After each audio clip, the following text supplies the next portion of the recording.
Hey everybody, welcome back once again. We are here with JJ, and as you can tell, we have changed the system on the table. This beast is a Corsair 900D stuffed full of quality components. We're looking at an ASUS Maximus 6 Extreme motherboard, and what we're going to do now is, as I look through the case at JJ, hi over there. How you doing? We're going to overclock Haswell through the UEFI and talk a little bit about what the new options are and that kind of stuff and what you need to be keeping in mind when you overclock your Haswell system in the coming weeks. Yes. So I think, once again, let's just maybe give a little bit of context of what we're running inside here just to give you a little bit of perspective. So the inside here, we got, like Ryan said, Maximus 6 Extreme. We're using an actual water cooling configuration, a true water cooling setup. So this is a Coolant's Exos 1055 triple radiator with a Coolant's Exos 380 I-series water block. From there, we've got some really nice Mayhem's red fluid in there that's keeping things nice and cool, but pretty cool looking. Corsair Dominator GT Platinum 2400 memory kits, and we'll talk a bit more how memory affects overclocking for this platform. 7970 gigahertz edition card, and then an AX1200i PSU, keeping everything driven in terms of power stage wise. From there, we've already gone ahead and jumped inside of the UEFI. Before we start, can we maybe mount the mini ITX board in here later? Yeah, I think so. I think we've got more than enough room. I think it should be entirely okay. Maybe a side-by-side, you know, extreme with impact at the same time, right? Fair enough. The front bay also for you guys, if you just wanted to check out the OC panel in real time, you can see right there. It's actually, it is lit up. You can see that the information will be right out there. So with that, let's go ahead and get inside the UEFI. So the way we're going to try to break this down to you guys is a little bit of information about working with the platform, and then also, you know, the kind of key variables that you want to be able to define inside of the UEFI to hopefully be able to give you a baseline, being able to maybe bin through your CPU a little bit in terms of find out what's the relative quality. Let's switch to the and then secondary to that, also giving you a little bit of lay of the land on terms of what settings do what relation to the platform. So keep in mind that while we're showing you this on the Maximus 6 Extreme, these settings and everything that I'm relating to will be 100% applicable to any ASUS Z87 series motherboard. So the mainstream series, tough series, ROG series, or even the WS series, it would be exactly the same. Okay. Okay, so right here in this top section, you're going to see what we have referred to as our kind of target frequency parameters. So this lets us know if we make any adjustments. It's kind of like an integrated calculator. It lets us know the corresponding frequencies that we're attempting to shoot for, and as we make an adjustment to those relative clock frequencies, it will automatically be present inside that environment. So the first option is going to be, once we enter into the advanced section, we're going to go to AI Overclock Tuner, and we're going to go ahead and either select manual or XMP. Now you could go ahead and select XMP and define that profile right off the bat, but keep in mind for this platform, as compared to previous platforms, there is a bit more sensitivity and be able to drive a higher CPU frequency while also driving a higher DRAM divider frequency. So as such, I always recommend to first pursue an asynchronous overclock. Drive to the highest CPU frequency with keeping the memory divider at its default, so either 1333 or 1600, so as to not compromise the stability of overclock. Once again, we have definitely seen that CPUs, like maybe at 4.6 and 1866, will be entirely stable. But then moving up to maybe 2133, 2400, even greater speeds, if that memory divider is held too high, even if the previous CPU frequency was held stable, running them both at the same time will actually cause instability. So to first check this, you want to go ahead and probably go with the manual mode. But for as a baseline, we're going to go ahead and leave it set to the XMP profile.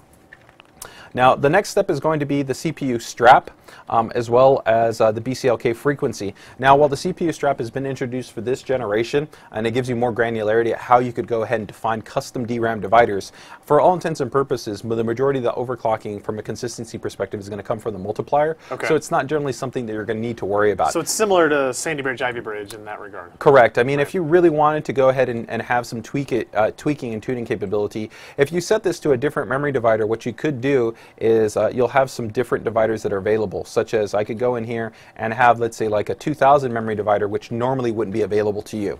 The advantage of this is if you keep in mind what I just noted about sensitivity in relation to in relation to the XMP or greater frequencies than like 1600, 1866 is what happens if my CPU can't comfortably do 4.6 and 2133, but I have a 2133 kit of memory, right?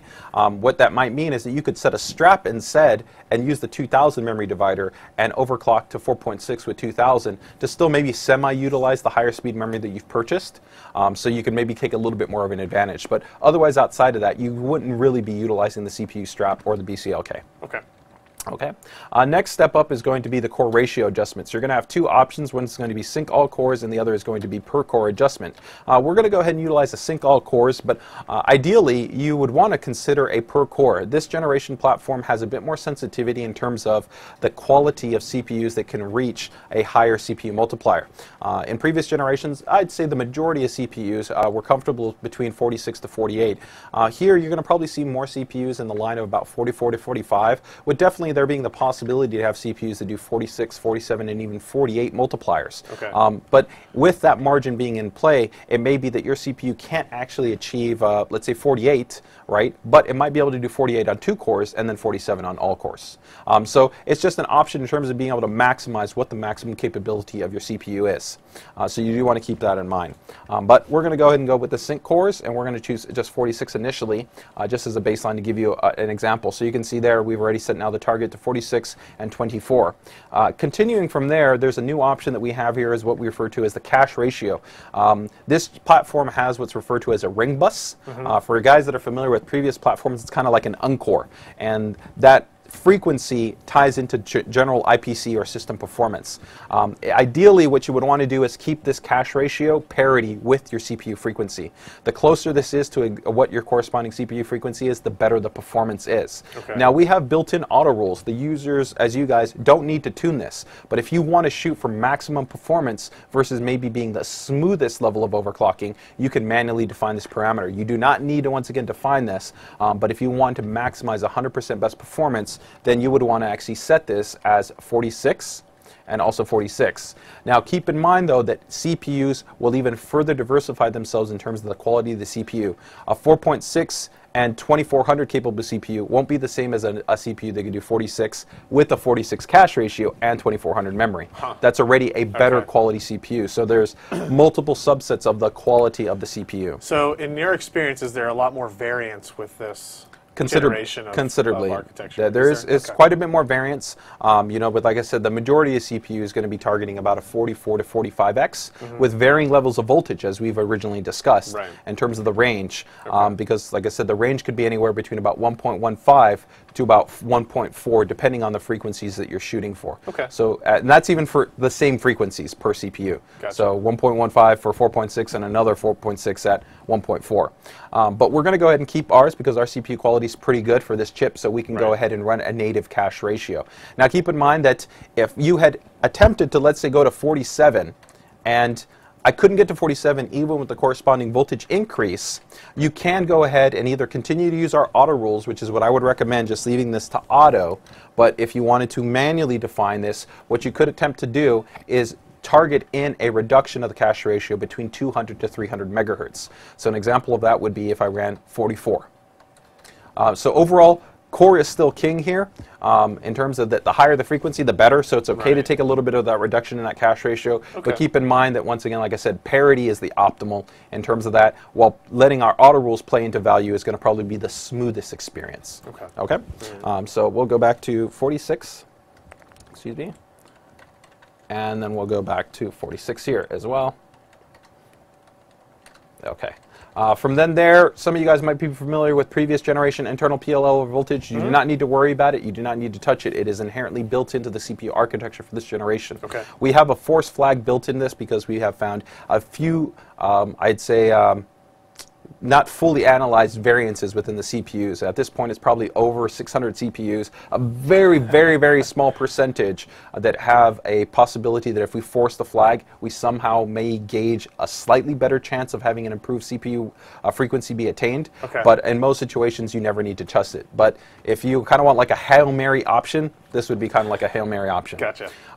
From there, we have the DRAM frequency, which we touched on in most situations. Like I said, use either the XMP profile and allow it to define that for you, but be conscious of the fact that the higher you drive this DRAM divider, right, the more stress you're going to be putting on the CPU in unison. So ideally, you want to shoot for frequency first before using frequency and DRAM dividers. The next step up is going to be the voltages. Now, by default, ROG boards have the what's referred to as a specialized fully manual mode that sets manual input options for all of our key voltages, making it a little bit easier to work with for the performance tuners out there. But we still give you the full level of options. So to recap, manual is going to keep a full static voltage option, right. Which means the voltage will stay the same at idle states, moderate states, or even full load states. It never is going to deviate. It will be exactly the same. It's also going to be the least efficient and produce the highest power consumption and highest thermals. Your second option is going to be an offset. This is a good option as being an intermediate choice, but the one thing to consider is not as efficient as our last option in adaptive, because the idle and moderate voltages will still be impacted by whatever we're offsetting our voltage. The last one will be an adaptive voltage, which you'll see that there's an offset and a turbo ratio. Essentially what this allows you to do is increase the voltage exclusively for your turbo ratios.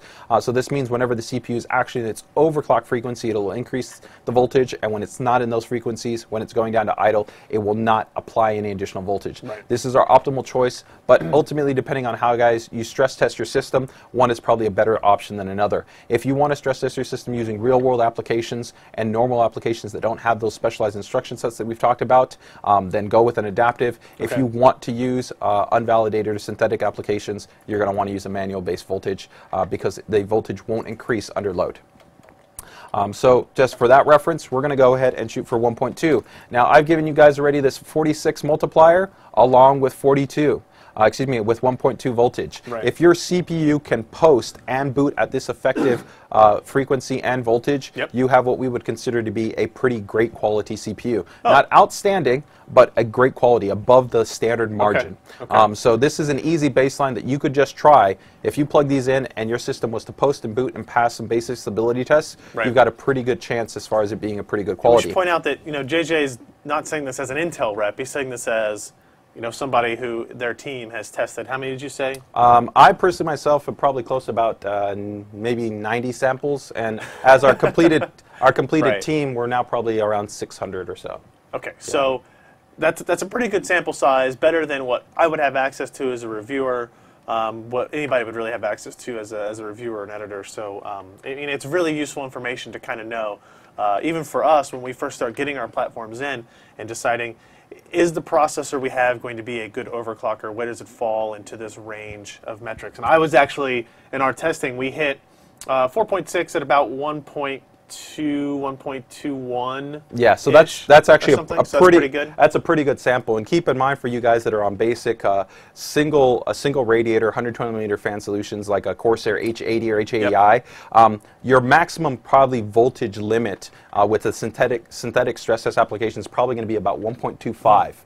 You could probably get away with even up to about 1.3 voltage, but that's only if you're talking about real-world usage. Okay. So if you're talking about playing games, watching YouTube, general productivity, even light actual audio and video work on the system would be okay. But the moment if you were really running something that was consistently using 80 to 90, 100% of the CPU load, or a synthetic stress test, 1.3 would probably overwhelm your cooling solution, and you'd either upgrade the cooling solution or go down in terms of the voltage. And that's different than what Ivy Bridge showed. Correct. Right. That's you can correct. push up to. You could push 1.4, 1.45. That's probably, I'd say, a little bit too high. Okay. But I would definitely say that compared to the previous generation for what we would look at from cooling, we were probably talking that our cutoff voltage was supposed to about 1.325 as opposed to about 1.25. Okay. So it is a bit of a reduction in terms of what we're looking at. Now, gotcha. the CPU did not post and boot and get in and pass some basic stability at 1.2, and we'll show you where this would be an effector where you would see this. You could then jump up to the next increment, which I would usually recommend something like 0.025 increments. So the next step would be then 1.250, or then 1.275, and then about 1.3. So that's those increments you would want to go into until you eventually got to one that would allow you to successfully post-boot and pass your stability test. Gotcha. But keep in mind that once you probably got to about 1.3, the margin on that CPU quality is probably significantly on the lower end. So From there, the next two voltages are going to be ones that you do not really need to touch, but maybe you're a user that really wants to push, trying to maximize every option in your overclock.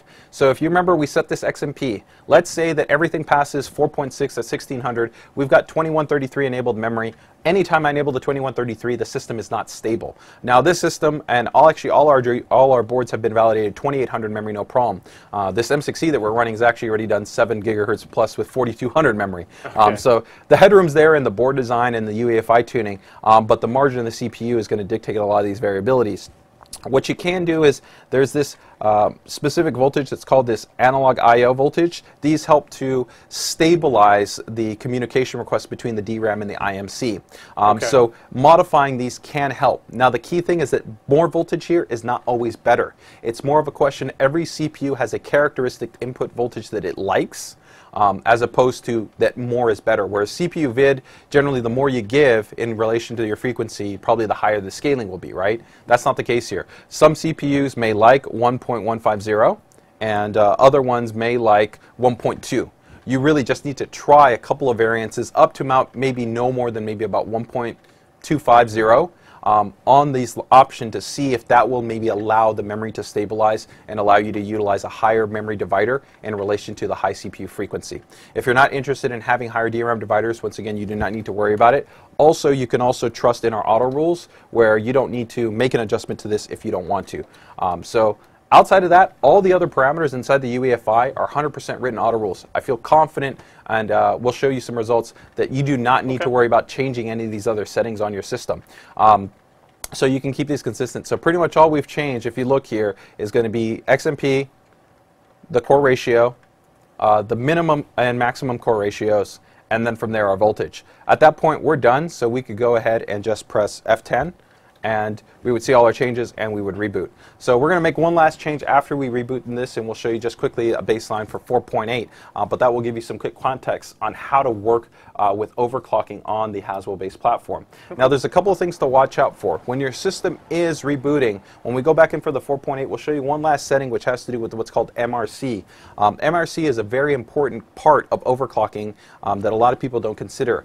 There is memory code or memory training code that occurs between the CPU, the memory controller, and the memory that you utilize. Now if you saw there, we had this really fast boot. It was really quick. But when the actual Windows, if you're using Windows 7 and like the balls are forming, or like in Windows 8, when you're getting into that actual Windows OS load portion, remember when we defined 1.2 volts, if your system locked right there and it didn't get any faster than that, excuse me, it didn't go past that, that's when you would want to increase past that 1.2 marker. If your CPU generally passed that 1.2 marker, you're probably pretty solid. So at that point, you can see we've gotten into the OS. You could go ahead and choose to run whatever stress test you'd like. So we're going to reboot one more time, and we're going to go to just show you what 4.8 looks like, and we'll round out a couple of things from there. But you can see it's actually a pretty simple process in terms of the amount of hooks, right? We're really only talking about 3 or 4 hooks that you need to actually change. And keep in mind, this applies to any one of the boards that we're working with on the ASUS Z87 series. So it's a very smooth and easy process. So once again, we'll go back and go in here. So we're going to go for 48, and we're actually going to drop the memory divider. So you could keep XMP if you wanted to, and we're going to go to 48. And like I said, just to give you guys an example, if let's say I was pursuing that overclock, but I knew that my CPU couldn't hold a native cache ratio, I'd set this back down to auto, and my motherboard will automatically make an adjustment to try to allow for the smoothest scaling based on our internal analysis of CPUs. Now what about VN? The input voltage. Is that anything that you need to worry about? Do not need to modify. The only other variable that we're going to touch on is that some previous people realized from previous generations is going to be load-like calibration. Okay. But we're going to talk quickly about that. So we're going to bring also down the DRAM divider because, like I said, generally when you're always pursuing the overclock, try to do only one thing at one time before you keep dynamically bringing it up. From then there, we're also going to go ahead and define a 1.275 vid for this frequency. Generally, the best CPUs are going to be somewhere in this target range of between about 1.275 to about 1.3 for 4.8. If your 4.8 requires more than this, once again, you're going to really need to have an outstanding level of CPU cooling to be able to keep it controlled, as well as you have to consider the fact, do you feel comfortable running that level of voltage for the long term of your CPU, especially if you're going to run the manual vid where that voltage is never going to be reduced. Okay. So the last portion is here, jumping into the DigiPlus power controls. In previous generations, you had to use load line calibration, which was a form of compensating for voltage droop, right? So if you put in like something like 1.2 volts, when your CPU went under load, the actual voltage would drop, and you would need to apply some form of load line calibration. For this generation, one big advantage that the Fiver or the IVR brings to the table is that it essentially eliminates any droop. What you see is almost what you get. So this actual load line calibration is almost exclusively for the external controller that's on our motherboard that takes PSU-based voltage. But since we can't modify the voltage that we're dictating for the CPU package, that is all regulated and controlled by the Fiver, it's actually really nice because it means you don't have to worry about LLC. So my recommendation is do not touch this at all. Leave it to auto defaults. If you want to try to maximize for maximum efficiency, pick level 1, which will apply the least amount of external droop compensation to the external controller, and a maximum of 8 if you want to try to ensure that you're always getting a little bit more voltage being supplied. But in all intents and purposes, this is essentially a moot point. Otherwise, any other setting does not need to be adjusted. Our auto rules across the board will entirely take care of all other parameters for you. So that's going to be 48. So from here, we're just going to go ahead and reboot, and we'll go from there.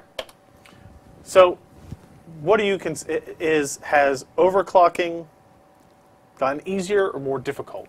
I feel if you talk about the number of settings that you have to work with for the system, I think it's actually easier, right? I mean, if we talk about, we essentially just set the multiplier, we set the voltage, and a DRAM divider. That's 3 settings. Yeah. For 4.8, I mean, when can you remember that it's been that easy to do that? So it's easier from a settings perspective, but I feel that where there is more complexity is understanding that your CPU may have more variance, and as such, there's more layers to be conscientious of during that adjustment process, right? If we take, for instance, let's say Ivy Bridge, probably 80% of CPUs on the market would be able to have hit a 4.6 gigahertz with a 2400 memory divider at 1.325 voltage, right? For this platform, that's definitely not the case. You have quite a bit more variance amongst the CPU quality, and as such, the parameters that you adjust won't necessarily be changed, but you have to be conscientious of the fact that you could have quite a bit more voltage points that you might need to work through.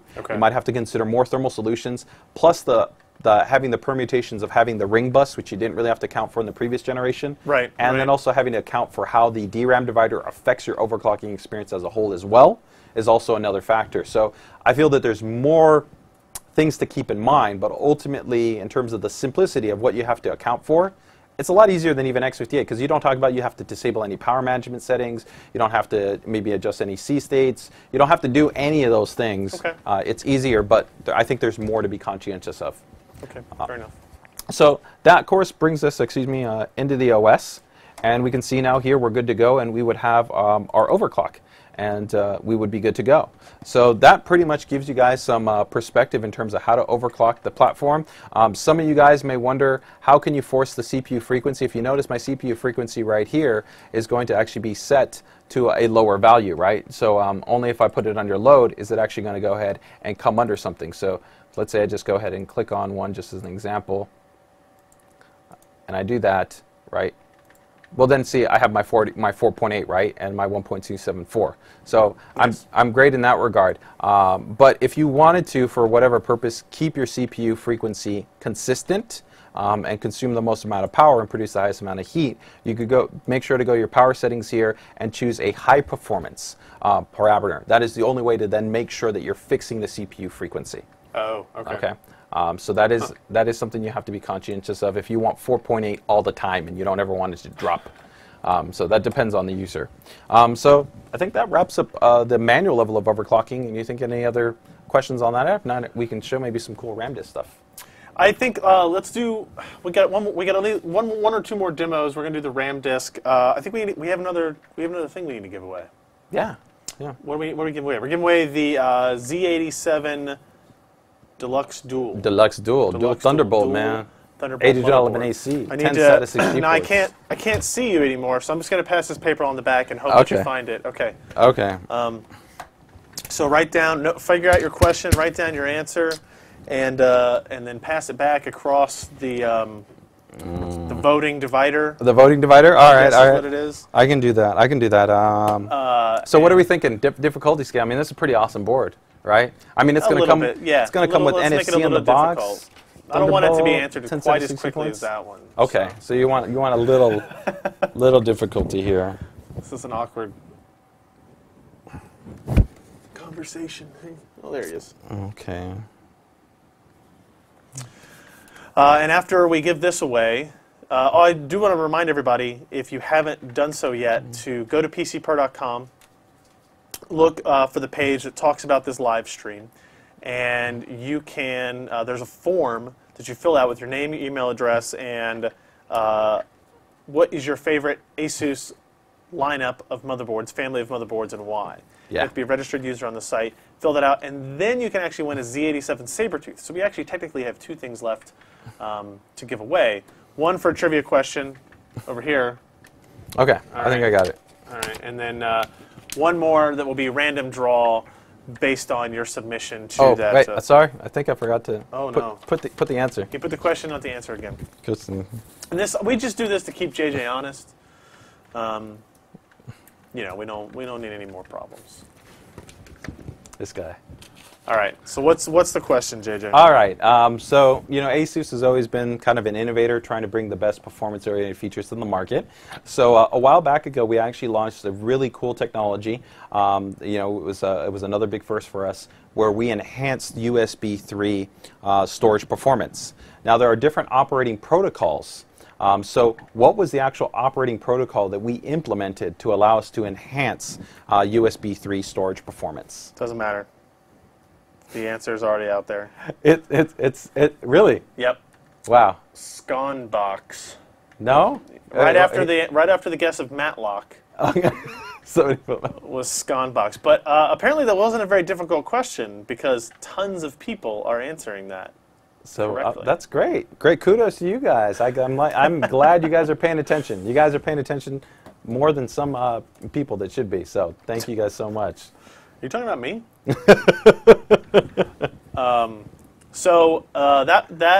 Congratulations, you won a brand new Z87 Deluxe Dual motherboard. That's an awesome board. ASUS. So don't forget, sign up. Go to PCPro.com. You can quickly register and sign up for that last one. We'll announce the winner at the end of the stream. Let's go ahead and do one more demo. Yeah. We want to show off the RAMDisk. Yes. So the ROG line. So you can see here we're in our desktop, right? And of course, this being a performance-oriented system, one of the great features that we have on our RG series motherboards for this generation, whether it's going to be the Impact, the Formula, the Hero, the Gene, the Extreme, they're all going to come included with an ROG RAMDisk utility. So the great thing about this is it's a really simple to work with application. So if we go ahead and we open it, the great thing is that it's not hard to use at all. You can see right here, pretty much you have this nice little slider tab, or you have a manual box you can go ahead and define in. So all you need to do is maybe just hit in something like 1024. I hit add, and bam, before you know it, I've now have a RAMDisk volume. So you can see right here, you can see, that's it. I've created a RAMDisk volume. Oh. Very, very simple process. It's not complicated. We do use a persistent VHD file system, so that means it has the advantage of allowing you to go ahead and have this RAMDisk stored to your actual physical solid state or mechanical volume when your system is either rebooting or shut down.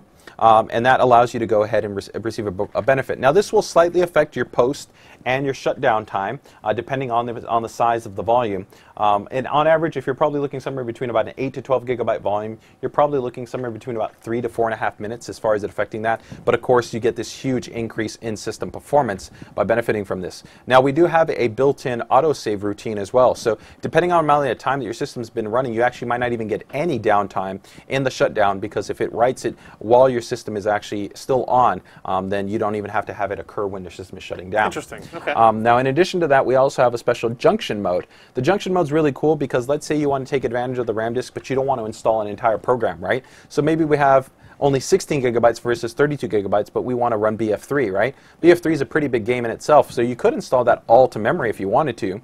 But what happens if you just want to accelerate just some of your system maps? So what you could do instead is point it and browse directly to the system map or to the specific file that you want to enhance the performance to. So this way it's kind of like a pseudo RAMDisk, or what we refer to as our junction mode. So we can point specifically either files or folders that we want to go ahead and specifically map through and improve that performance. How does that work at the operating system level? I mean, how does it know to look on the RAM disk as opposed to the permanent?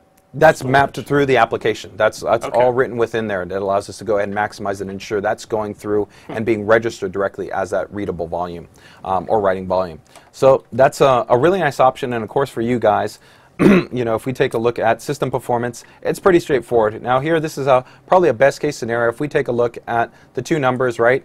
Here we have on the left-hand side, we've probably got about almost the fastest SSDs you can get on the market, which is what we're running in this system right here, which is the Corsair Neutron DTXs.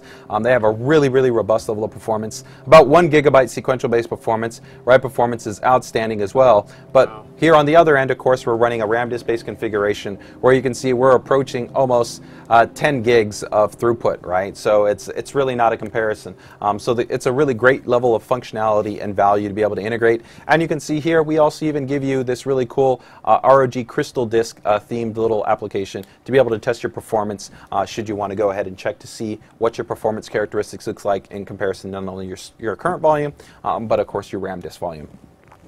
So somebody in the chat room did ask, is a RAM disk faster than an SSD? I think that answers that. Yeah, I think it's quite a bit faster. The great thing is that you can use both, right? I mean, most of the times, as you know, Ryan, memory footprint, unless it's crazy stuff like what we're doing here on video side, you're probably only using maybe between about 4 to maybe about 5 gigs worth of memory, maybe a little bit more than that in some cases, but here you can definitely use quite a bit more. So the next item here that I think is going to be pretty interesting is we talked about the sonic radar technology. Yeah, there's a lot of discussion around that. So, you know, our goal really here was to try to be able to add something that really was innovative and cool and tied into the fact that we had this really advanced hardware Supreme Effects audio design that gave you better clarity.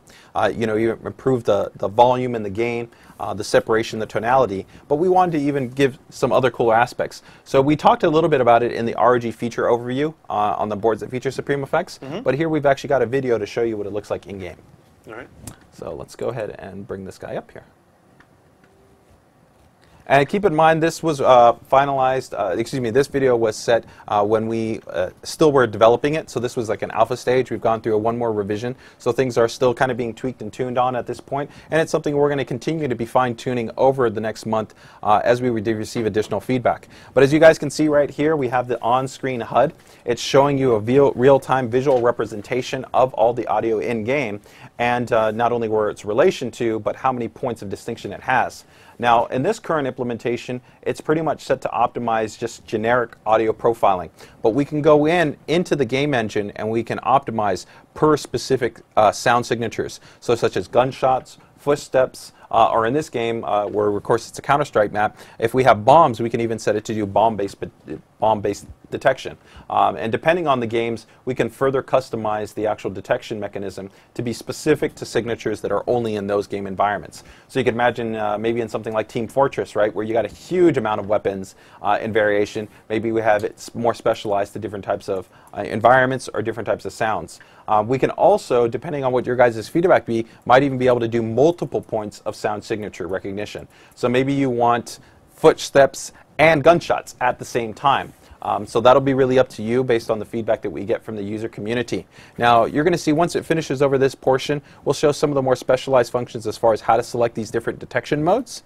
And there's also going to be different ways that you can play with the HUD system. So if you maybe don't want to have the full radar effect, but you just want to have the mapping occurring, you can adjust the transparency of the HUD positioning. But you can see right here, it's going to show us the gunshot detection. And it pretty much works in the same way that we just discussed it. Right? Or you can go ahead and jump over to the next option, which is going to be, this is, I should believe, I think, footsteps. Oh, no, excuse me, gunshot. And then we'll round over to another one. So the great thing about this is that you're getting a really specialized feature that we think adds some really interesting aspects to how you go ahead and play your game. And you're going to have it on any one of the ROG enabled motherboards. What kind of game support can we expect? Well, there's an inherent generic profile that will work for any FPS-based game engine. But the immediate launch title support will be for Battlefield 3. will be for Call of Duty, Counter-Strike, and then I think there's one other title that we're still working on right now. But those will be at least the 3 initial engines, and I think the rest will be based really on community-based feedback, you know, what we see from them. The goal might even be maybe if we release it as an API with an SDK to the community and allow you guys to develop it directly and kind of tweak and tune it. And we think that adds a whole nother layer of interesting aspects to how the application can work to benefit you guys as users. Interesting. So you can see right here, this is some of the shot. advanced controls. They give you some different mapping options in terms of adjusting the transparency or the positioning or how it's visualized and how it's mapped. So this is just, I feel like, another example, way back in 2011 when we first released Supreme Effects, I don't think anybody kind of thought, hey, you could bring a fully discrete audio-grade audio experience and build it onto a motherboard. And now for this generation, kind of we've even taken it further. So some pretty cool options there. A friend of ours apparently is in the chat room. Our good buddy Kyle, who says that this is a sound utility for the deaf. That's actually true. It's actually could be used for that. No, you're 100% It's a way right. to visualize audio data. And I think, for me, I think the cooler thing is, with the improvement in audio, sometimes you have so much in-game audio that you're processing. Yeah. It seems odd, but what you're doing is you're visualizing what you're hearing. And I feel sometimes that can be a little bit easier in the kind of the chaos of a gameplay or like a map for you to be able to see what's going on, then all of a sudden go, oh, you know what, I need to make an adjustment or compensate in this way. I only play moderately online because I'm working so much, but even when I'm playing single-player campaigns, sometimes I'm in a situation where if I had this, maybe I just don't die that like 5th or 6th time, right? And it makes the game more enjoyable. I mean, at the end of the day, I don't think anybody wants to keep respawning, right. So it's just something that we feel can add additional value to, our gamers out there that are passionate about the ROG product line and the feature set that it's bringing. That's pretty cool stuff. We're nearing the end. We're going to give away the Z87 Sabertooth board. I had a whole list of questions here that we were gathered through some news posts and that kind of stuff, submitted questions earlier. No, Papa Dragon, it will not help me in my first-person shooters. Nothing will. And now most of these questions, as it turns out, have kind of already been addressed as we've walked through all the segmentation, as we walked through all the features and all that kind of stuff. Not a surprise there. So maybe there are some of the harder ones for you that you're not going to want to answer. Any more information on the ASUS PCIe SSD? The Raider. The Raider. Yes. Totally unrelated to any of the stuff we've talked about today. It's entirely okay. I mean, we're talking about ROG. The Raider is an awesome product. We've been working on it for actually a very long period of time. We have actually tentatively confirmed that we will be bringing the Raider into the U.S. marketplace. So you guys should just stay tuned to PC Perspective. Make sure to not only probably check out the podcast, but the news section you'll find out in terms of when the availability will hit. But it'll be very, very soon. Okay. If I give you an approximate timetable, definitely sooner rather than later. It's pretty approximate. I'd probably say maybe within the next about 2 to 3 weeks. It's not far off, and we've finalized, I think, a really awesome feature set for the product that includes some of the things you've even seen that we've talked about, such as like a RAMDisk being included and some other very specialized software suites that we really think is going to have the Raider be a cool product. Okay, here's a tough one for you. All these Z87 motherboards have TV headers on them. Yes. And the Z77 boards had TV headers on them.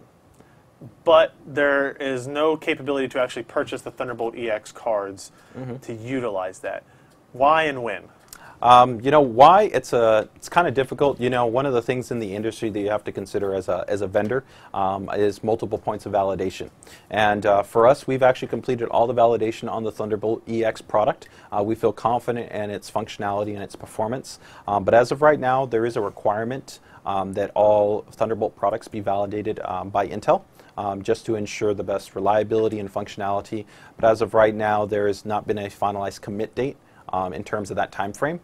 So we're waiting patiently along with you guys. At this point, we're hoping to see that product come to light. But as of right now, we can't really provide any more details in terms of when a targeted time frame would be. So who can I email or call? I would say, feel free to maybe reach out to Intel's validation labs if you can find out some contact information there, and hopefully they can assist with that product. The headers are available on the product, and like I said, we've done our testing. I think Ryan himself, he's seen it, and it works. We use one every day. Don't tell hopefully. Okay. Windows XP support for Z87 motherboards. Yeah, it's possible. I mean, our main validation cycle as of right now is Windows Vista, Windows 7, and Windows 8. The main reason this is in place is ultimately because of some of the software stack functions. There are things like advanced like MEI firmware that is developed and written by Intel, which handles like turbo response policies and things along those lines that they're not necessarily writing from the ground up anymore for Windows XP. So as such, it can make it difficult to be able to do interoperability testing for Windows XP. This doesn't mean that you might not be able to still run it, but from the standpoint that are you going to be able to go to support.asus.com and download drivers for the products? No. So as of right now, a lot of our advanced feature set, especially things like the advanced fast boot technologies, secure boot, UEFI optimization protocols, all really require a modern generation operating system like Windows 7 or Windows 8. So as such, you know, if you're buying a newer platform, it's probably the best option you consider an upgrade. But if you want to do Windows XP, you know, feel free to send us actually feedback. We'd love to hear it on either, you know, you can visit us on our North American Facebook and Twitter pages. And, you know, the more feedback we get, you can see what we can do to help support you community guys that still are interested in that. There was a lot of talk earlier in the year about the USB 3.0 sleep bug. Mm-hmm. How has that been addressed by you guys on your Z87 motherboards? We take any type of issue like this very, very seriously. You know, we've worked actually very, very closely as being the largest board partner in the world with Intel on the validation of the chipset. And the first most important thing is that, one, we've never been able to duplicate this errata bug. We actually had over 75 unique individual USB devices that use the controller that was affected, which, keep in mind, it's not all USB 3 based devices. It's exclusive to a specific type of controller, which is in a very small circulation in terms of being that controller choice. But we haven't been able to duplicate it. If ultimately it were to be present, which would be very rare in terms of the percentage, I think that the possibility of the percentage is like 1-2% likelihood. It's very rare. It will not really impact the system to a large degree. At most, your system might not come out of sleep correctly, but if you remove the device and then you attempted to resume it correctly, it would come back out. So it's not like you're going to lose any data, or you're going to compromise on the stability and the integrity of your system. So you want to keep that in mind. I think that's an important point. But we have also co-worked with the controller company to work on a supplemental firmware update, which right now we're still finalizing validation on. But if everything goes through smoothly, we will offer this as a supplemental update on our support.asus page for users that may potentially run into this issue, and they can apply that firmware update hopefully to their controller, and that would resolve the issue. And of course, the majority of the motherboards that will be sold really going in the long term will be on a revised chipset cycle that won't have that issue at all. Okay. I'm looking through the list of questions that we had on our forum. You know, 802.11 AC support, that was addressed. Some things like quad channel memory, that's not an option on Haswell. That's not something ASUS gets to decide. Obviously, that's maybe in a future platform. Mm-hmm. Water blocks. What water blocks work on LG 1150? That's easy. It's cooler compatible with 1155 and 1156. Yeah, 100%. Yeah, there's no obstructions. If it worked on you know, X79, if it worked on, you know, Z68, if it worked on even P67, it's going to work here. That's the great thing. If you got a great high performance heat sink or water block, throw it on there and you're good to go. Otherwise, I think that's gonna wrap it up. We're gonna announce the winner of our Z87 Sabertooth. Let me bring up our random.org result, which is our picker of choice. The winner was submission 245. Crisis Hawk? Crisis Hawk. CRISISHAWAK. You have won the Z87 Sabertooth motherboard. Awesome. Congratulations. And yeah, that's it. I mean, if you guys have any more questions, keep leaving them in the thread. If there's anything that's really cool that comes up, we will still bug JJ about it and get you guys answers. Definitely, and you know, first and foremost, I want to thank you, Ryan, for having me out here, giving us the opportunity to be able to give you guys information. As always, I really appreciate you guys taking time out of your day to hopefully find out some more information on the platform as a whole and as our product. We always appreciate your guys' feedback, and we really are thankful and appreciative for your guys' support that you continue to give us as a company. So if you guys have any questions, comment, feedback, like Ryan said, feel free to send it his way. He'll send it my way, and we'll do our best to get it back out to you. Or you can always also feel free to check us out at our you know, social media channels, and we'll do our best to also give you guys information and content there as well. All right, thank you guys. Thank you, JJ, for joining us. Thank you, everybody who watched our extensive live stream and coverage of Haswell and ASUS Z87 motherboards. If you like what you see, that's good. Keep an eye on PCPer.com. We've got a schedule on the right-hand side of other upcoming live events. If you missed the early parts of this, we will have it on our YouTube channel at youtube.com/PCPer. Sometime later tonight. It's going to take a while to transcode and kind of edit all this stuff. It's many hours of footage that we're going to compile into several different segments.